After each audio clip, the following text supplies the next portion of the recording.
You can do lots of things with it.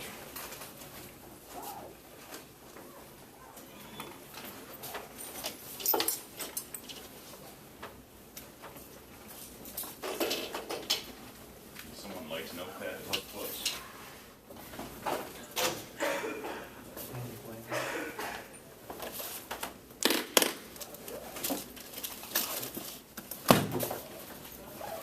All right. Any questions up to here? How do we find out how to change our password on the CTEC server? Ask me. Shoot me an email with your user ID. I can change it for you. Cool, thanks. Are you trying to reset it or change it yourself? Just reset it. That's correct. Yeah, you can change it yourself with the password command. PASSWD. But if you forget it, you need an admin. And I'm only an admin in being able to change passwords. Can't do anything else admin-like. Wait, it's PASSWD, not PWD. PWD is print working directory. Oh. So where am I? Today is the 5th. Yes. You can use PWD password and make it like a game when you log in. That's What true. directory was I at last? Exactly.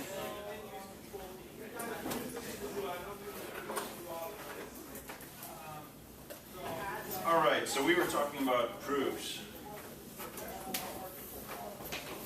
And our topic this week is number theory, which will involve more proofs, but I wanted to go through a few other examples of things that we can prove already without knowing a whole lot of number theory. Just to show different versions of how you can go about proving things. For example, prove that a number x is rational if and only if x over 2 is rational.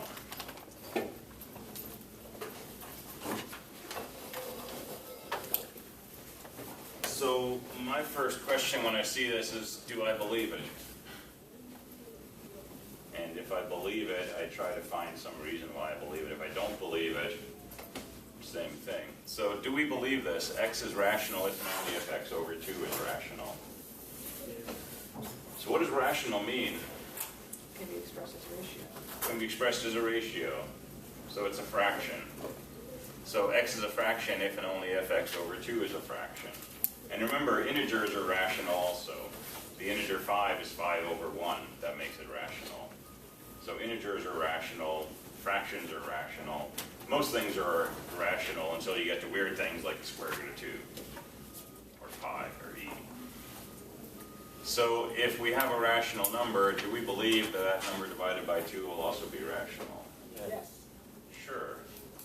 Because when you divide a fraction by 2, you can just multiply the denominator by 2, and you've got another fraction. And if x over 2 is rational, do we believe x is rational?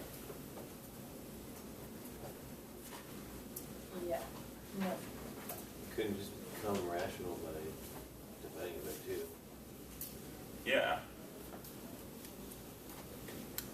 So if x over 2 is a fraction, x is just 2 times that fraction, that should also be a fraction. Or maybe not. So if you sort of believe this is true, you can try to go about some sort of direct proof. So this if and only if you can think of as this or this. This is called a biconditional. If this, then this, and also if this, then this. That's equivalent to if and only if. So let's prove if x is rational, then x over 2 is rational. So x is rational, that's a premise. And so x is expressible in the form a over b, where a and b are integers, and that's the definition of rationals.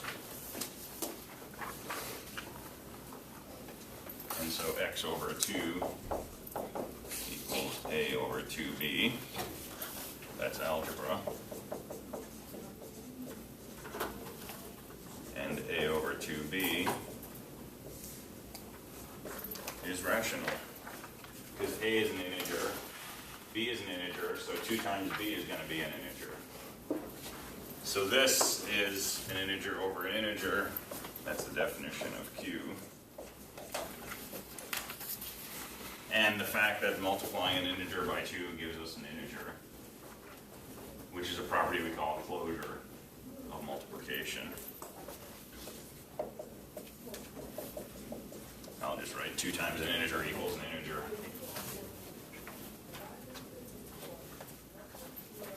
Therefore, since x over 2 equals a over 2b and a over 2b is rational, x over 2 is rational. And so we've proven this. And then you have to prove the other direction.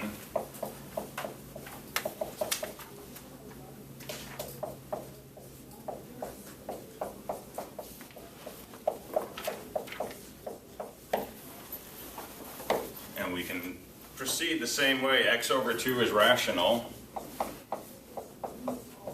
That's our premise. So x over 2 equals some a divided by some b, probably not the same ones over here. That's definition of Q.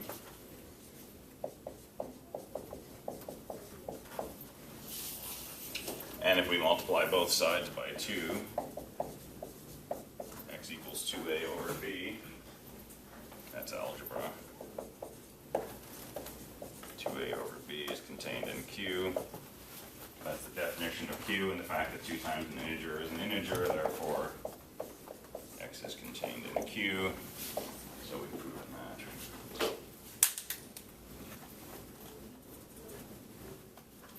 So since we've proven this and we've proven this, we've proven the if and only if.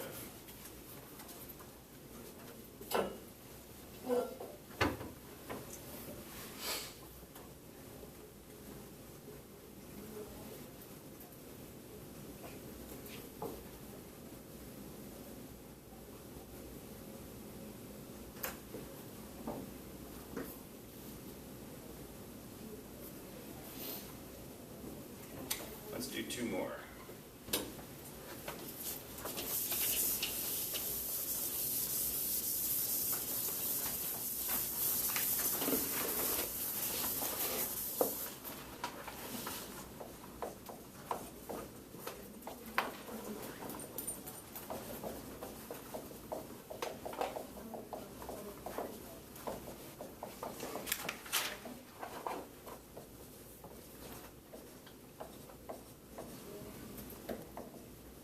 So P of n is a proposition about the number n.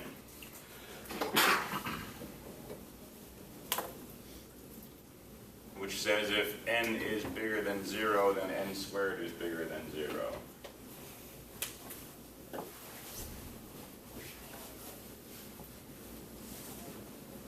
So is P of 5 true? P of 5 is a particular proposition. Is it true or false? It's true. What about P of 0? P of 0 is basically, What does that mean? I mean, it should be bigger than 0 to be able to have that second line.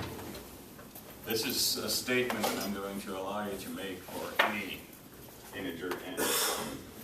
Well, the proposition says if n is greater than 0, then n squared is greater than 0. So if you say p is 0, that's counter to the original proposition. But it's not. P of 0 is the proposition. Oh wait, no, it is true. If 0 is bigger than 0, then 0 squared is bigger than 0. Is that a proposition? Mm-hmm. It's a declarative statement that's either true or false. So is this proposition true or false? It's true. False. Technically it's true, right? Wait, just the first part of the whole thing? The proposition, the whole thing, the if-then statement. This is a true proposition because the hypothesis is false. So when we looked at these implications, we had a truth table. So hypothesis, conclusion, H implies C. And the only time that this implication was false is if the hypothesis is true and the conclusion is false. If the hypothesis is false, conclusion is false, that's true. If they're both true, it's true. But there's also this odd case. If the hypothesis is false, the implication is true. If this is Engineering 101, then I'm the Queen of England is a true statement. Because it's not Engineering 101.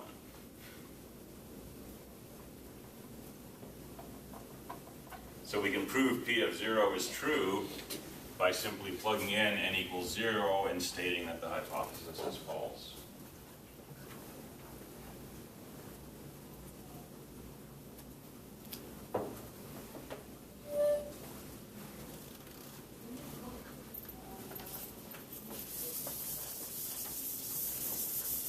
All right, one more proof, which is going to take us into number theory. But we didn't prove that, did we? We what? We didn't prove that, This? the whole thing.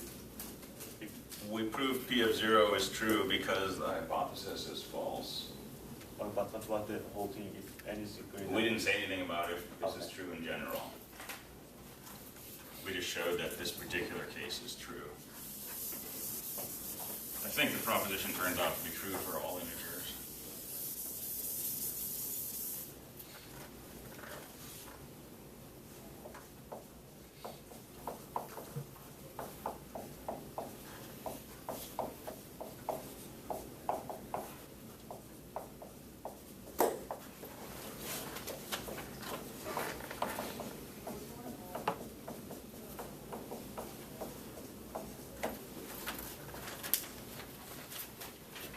Prove that the square of any positive integer always ends in either 0, 1, 4, 5, 6, or 9. So 1 squared is 1, 2 squared is 4, 3 squared is 9, 7 squared is 9, 6 squared is 36. So we try a few and our answers always end in one of these 6 digits. Yeah. What's wrong with 3, man?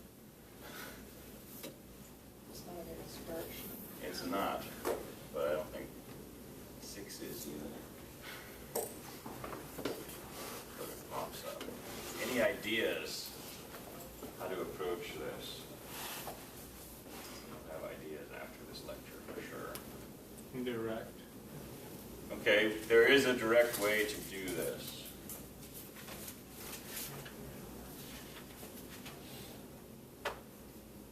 How can we get our hands on this idea of what a number ends with, what the last digit is? So here's a number x. If we divide it, we check the remainder maybe? Divided by what? By those numbers? Let's say we get some multiple. So what's the last digit of this number? That's a 6. If I had this number in a variable in a computer, how can I get to that 6? Subtract by one until you get a 0 on the end. You could subtract 1 by 1 until you get a 0 on the end. Much easier to And you'd test subtract for. 6 times. What happens when I have this? What's special about this number? Why did we want to subtract till we got a 0 on the end? We can divide this by 10. So we subtracted until we got to a multiple of 10, which is also the remainder if we divided our original number by 10. But here's the twisted version.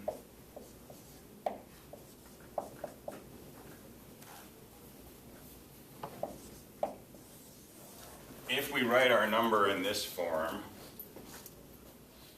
where z is between 0 and 9, z will be the last digit of that number. That's kind of what we mean when we say divide by 10 and take the remainder.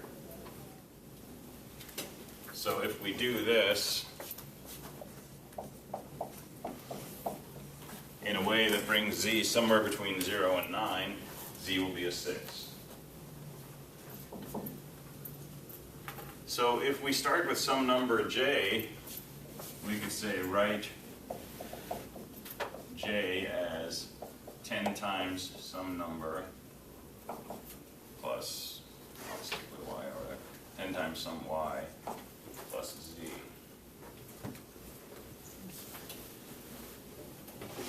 And we can always do that, right?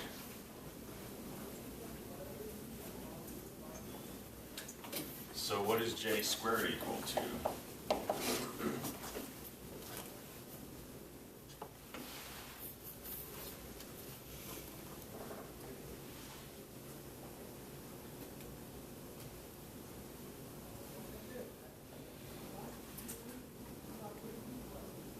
This is algebra now, it's not a trick. If j is equal to this, what's j squared equal to? 100y squared plus z squared. Yeah.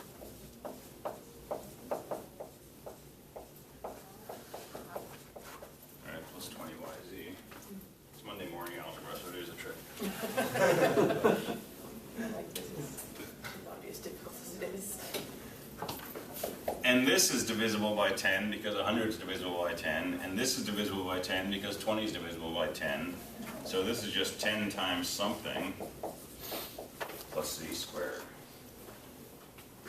So any number that you write, 4,256, when I square that, it's going to be some multiple of 10 plus 36.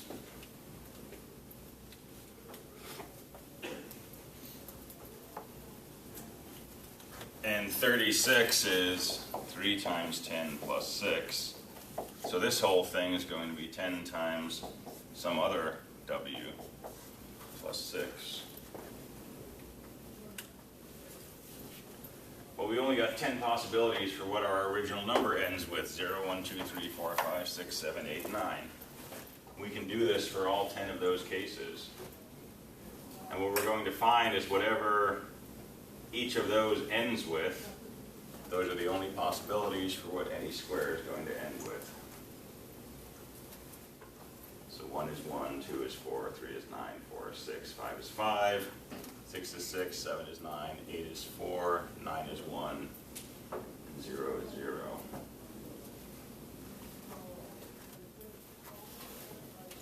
So does that make some sort of sense? I agree it's muddy, but this is what we're going to work towards clarifying today and probably tomorrow. Is there a name for this process? This is going to lead us to what's called modular arithmetic. And the quick answer, which I'm glad nobody gave, if you have a C program, how do you find what the last digit is? Percent sign. Yeah, you use the modulus operator. Just x percent 10, that means give me the remainder when you divide by 10. That's what we're going to be working with.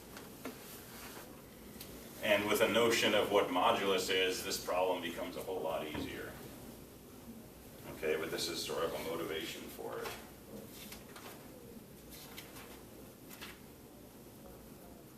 So let's talk about number theory.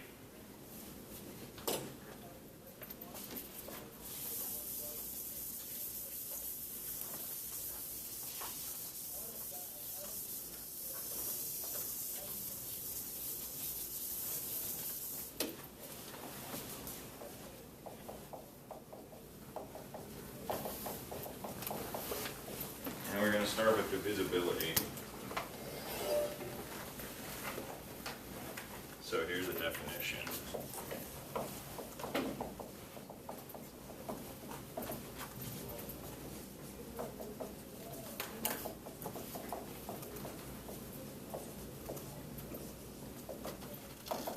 we say A is divisible by B,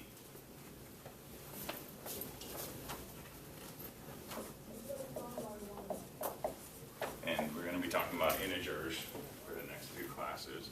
When we say A is divisible by B, this means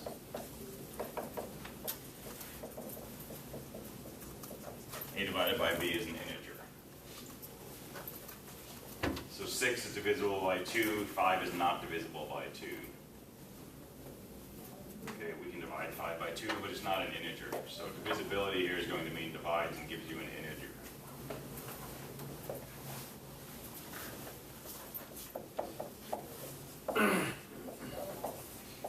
In other words, A over B is a member of Z, the integers, which we can also say is A over B equals X, where X is an integer. Or we can say A equals B times X.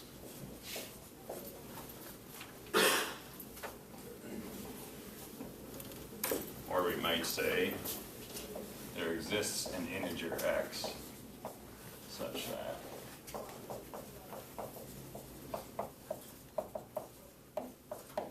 A equals B times X.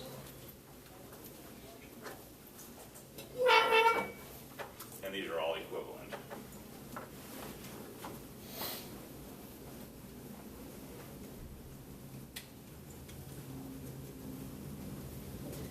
If any and thus all of these are true, we have more terminology.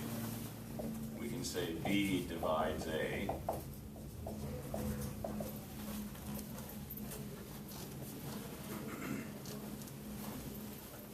We can also say B is a factor of A.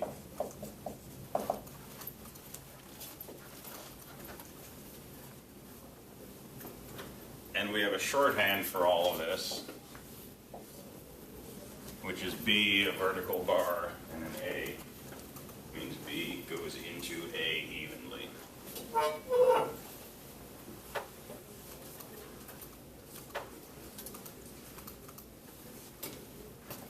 We might also say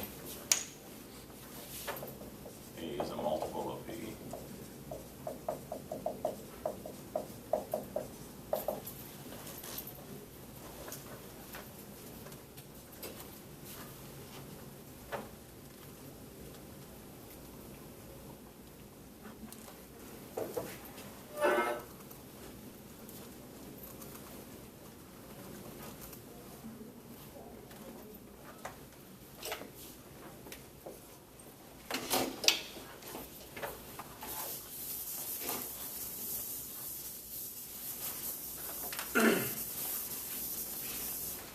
So let me just put one of these over here.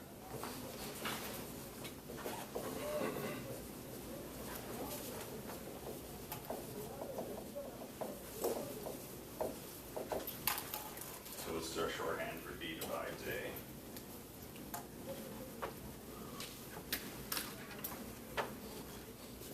But we can start making some statements from here. So theorem.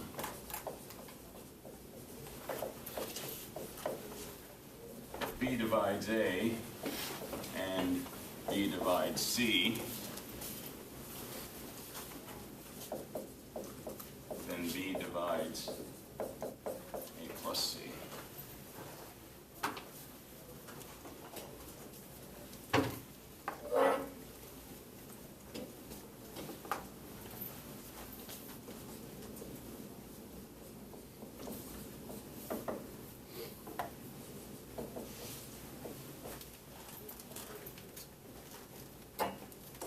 So how can we prove this theorem? We don't have that much to work with, which is actually good, because it means we don't have a lot of things to try.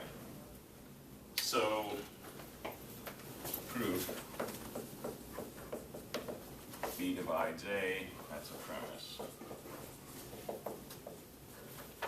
To say that B divides A means there exists some integer such that A is equal to B times that integer. exists, let's say an x1, such that A equals B times x1, is definition of divisibility.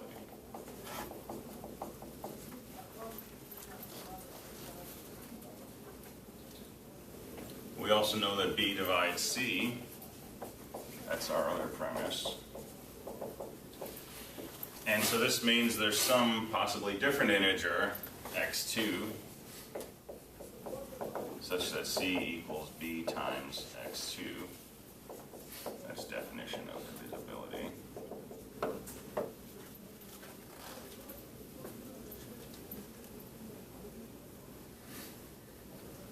Any idea where to go from here? We're trying to show that B divides A plus C.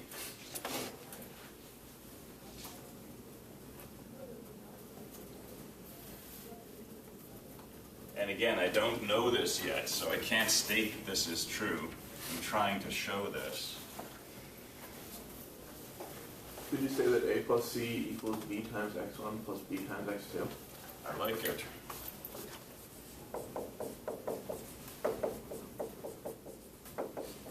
That's substitution in the algebra sense, not in the propositional calculus sense.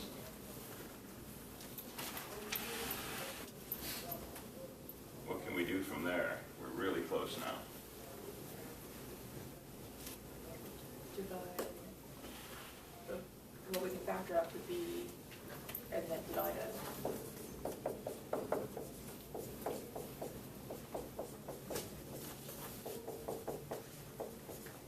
If we factor out the B, we can show that A plus C equals B times x1 plus x2.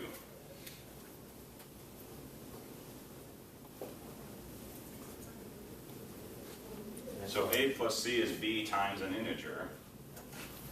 Go ahead. That's what I was gonna say. Yeah, A plus C is B times an integer. And if you can write something as B times an integer, then you've proven that B divides that something. Right, so therefore B divides A plus C.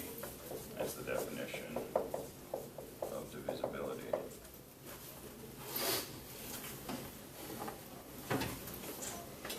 And so we've proven from those two premises this conclusion follows.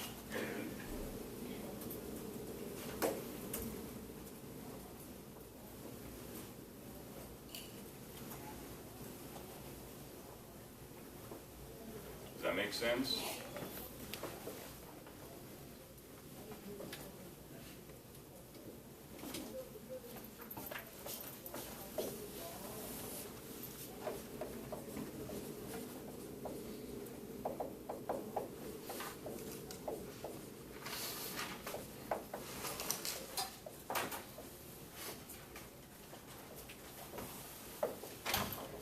Here's another theorem. If B divides A, then B divides 2 times A. Does that seem likely to be true? So how can we prove it?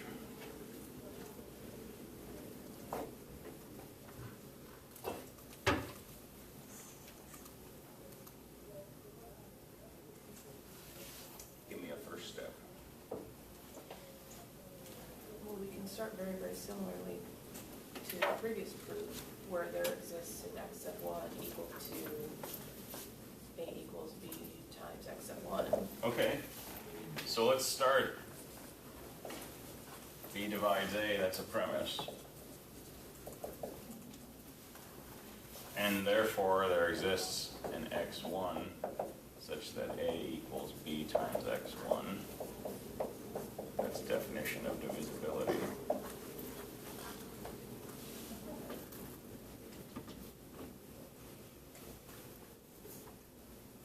How do we get from here to a statement about 2 times A? We multiply both sides. Multiply both sides by 2. 2 times A equals 2B times x1. That's good old algebra.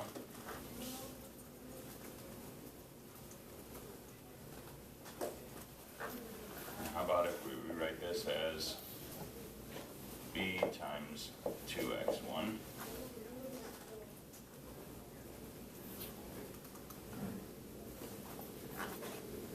Well, then we can, once again, divide both sides by b, and we've shown that b divides into 2a. Yeah, so if we divide both sides by b, 2a over b equals 2x1, unless b is 0. And then we got a problem. But we can actually go straight from here and look at the definition.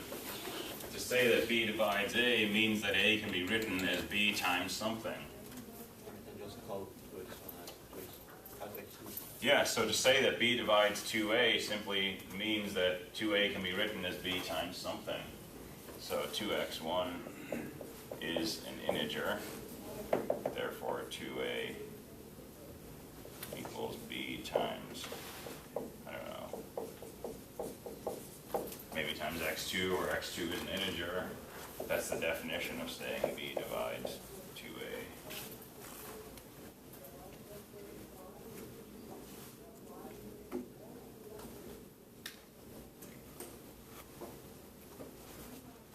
And if I wanted to show that b divides 3a,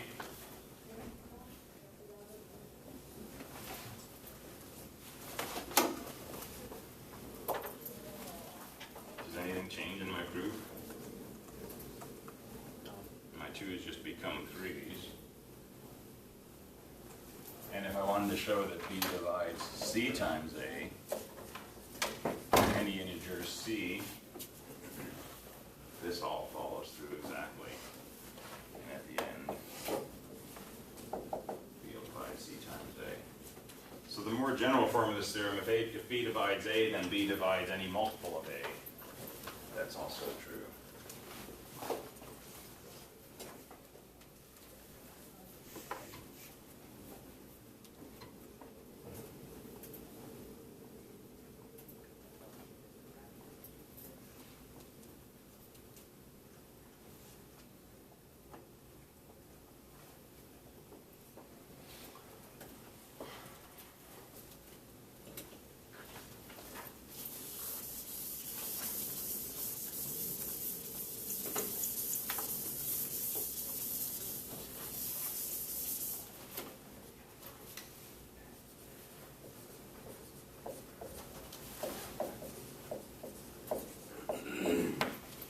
Try this one on your own.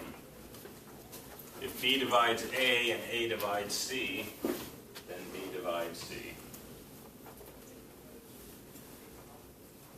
So b divides a divides c, then b is also a factor of c. And it's similar to those last two.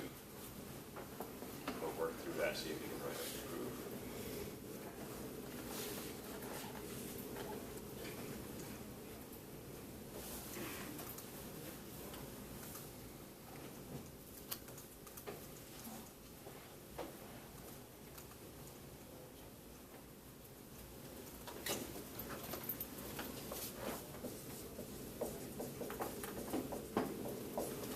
You don't have to do it at home, you can do it in the library. But do it on your own. See what you come up with. And so there's a nice corollary.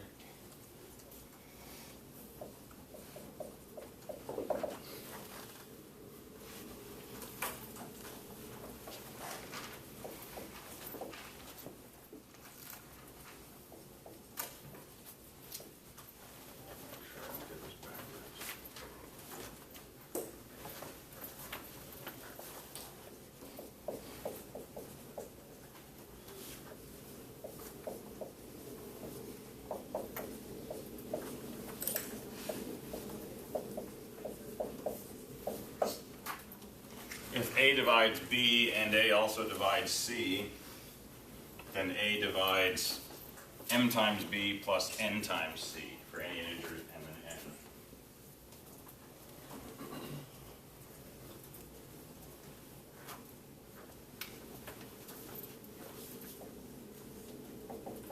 n. Upside down A again. For all.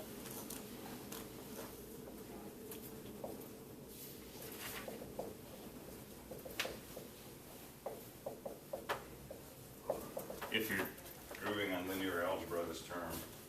This is a linear combination of B and C. So this describes all linear combinations of B and C. So if A divides both B and C, it divides all linear combinations of them as well. You can start chunking vector spaces from there. Yeah? Is that M-I-N or M comma N? M comma N. M comma N. Yeah.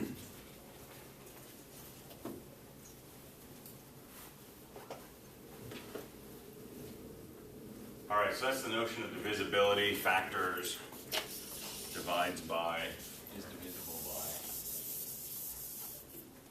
And from there we can define modular arithmetic.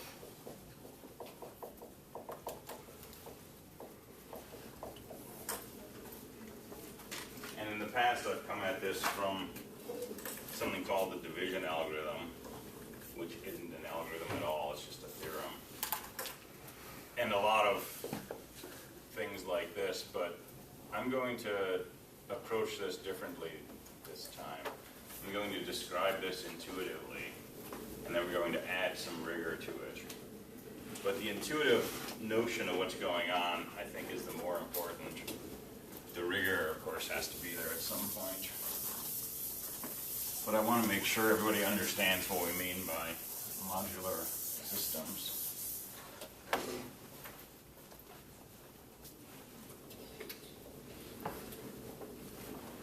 So,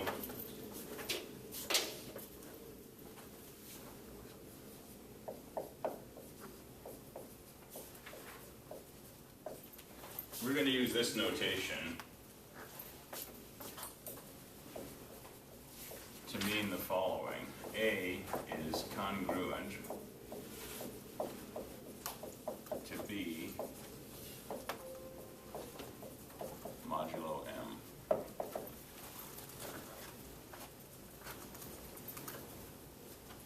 And when we deal with modulos, we're interested in remainders when you do division.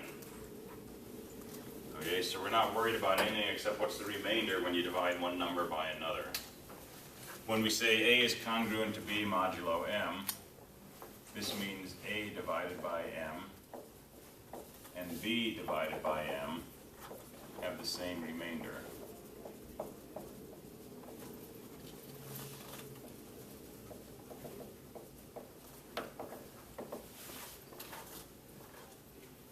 So fix a number M in your mind, that's the modulo we're working over. If we say A is congruent to B, it means we get the same remainder when we divide each of those by M. For example,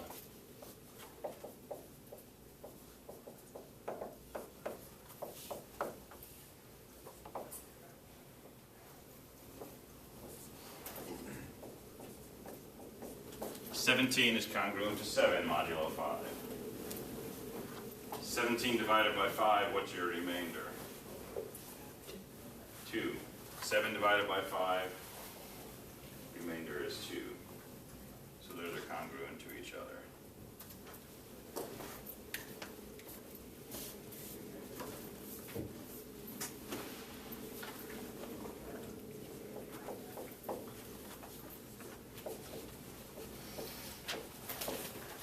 Five divided by 3, remainder is 2. 8 divided by 3, remainder is 2. So those are congruent to each other.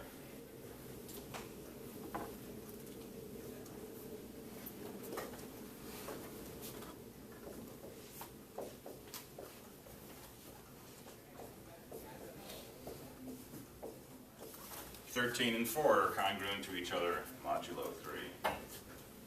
13 has a remainder of 1, 4 has a remainder of 1. Okay, and that's all we're talking about are the remainders. We don't care about the quotient. We just care about the part that's left over.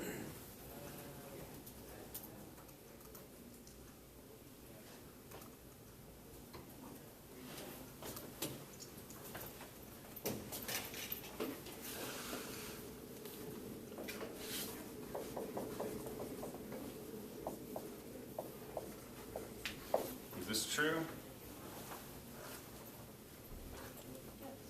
Sure. The remainder is 0. That's a valid remainder. 16 and 24 are each divisible by 8, so they each have a remainder of 0, so those are congruent.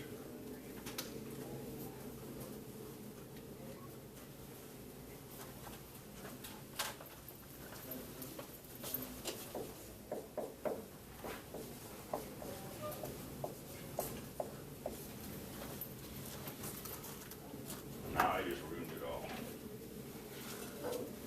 7 is congruent to -3 modulo 5.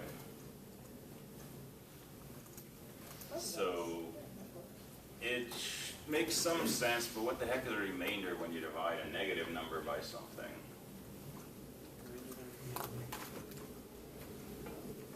Should be negative, right? It should be negative. Negative what? Well, in that case, -3. Yeah, just -3. And -3 is congruent to -3 modulo 5. In fact, everything's congruent to itself in every modulo. But how can we see that that's the same thing as a remainder of 2? In other words, that 7 is congruent to this. So we're going to make this definition a little more palatable.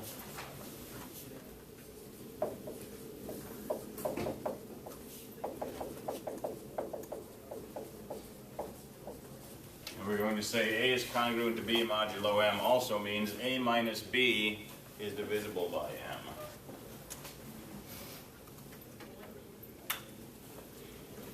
Well, this minus this is 10, that's divisible by 5.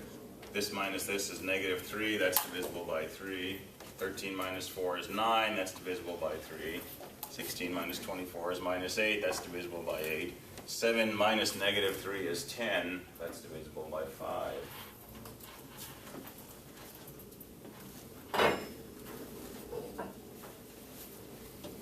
So this is a more precise definition because we have different intuitive notions of what it means to talk about a remainder, but we're going to make that notion precise. But for positive numbers, you can just think of it as a remainder.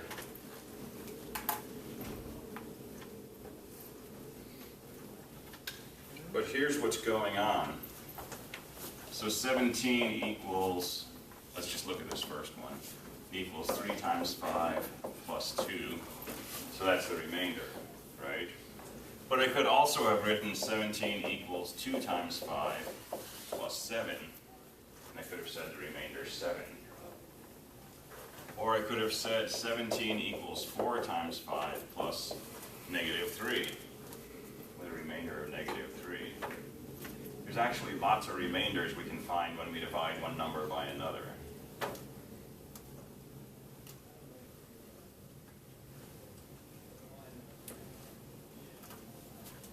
But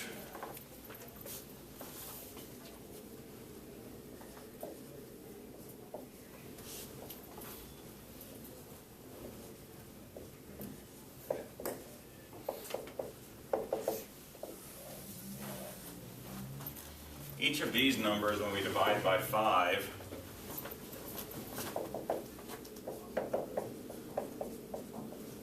leaves a remainder.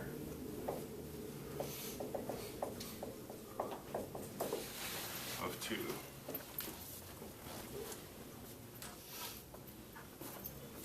And one of those numbers is 2 itself. So if we look at the following numbers,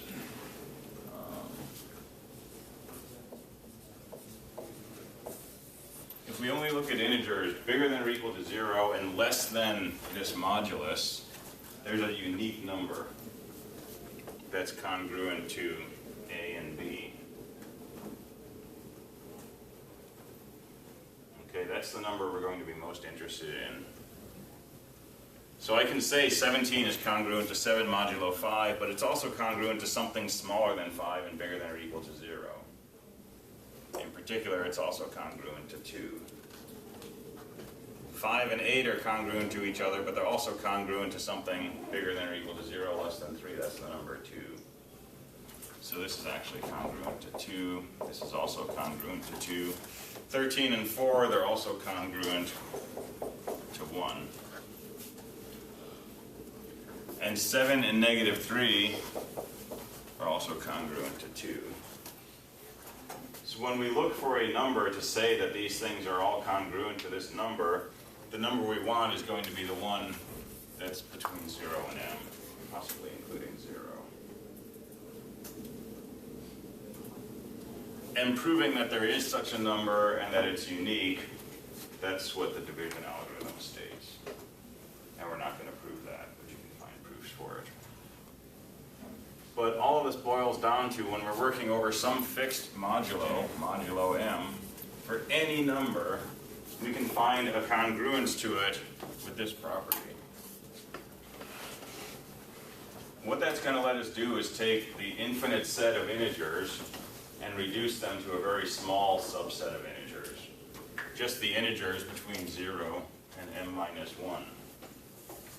So if we're working modulo 7, we can take any integer and reduce it to one of 7 integers. 0, 1, 2, 3, 4, 5, 6, based on what it's congruent to. And once we do that, we can start doing algebra on these modular equivalences. And that's going to take us into some prime number theory, it's going to take us into some computer science algorithms, and ultimately it's going to take us into encryption and decryption systems. All right, that's the setup. We will go over this in some specific examples tomorrow, and then we'll start applying this to some hopefully interesting applications.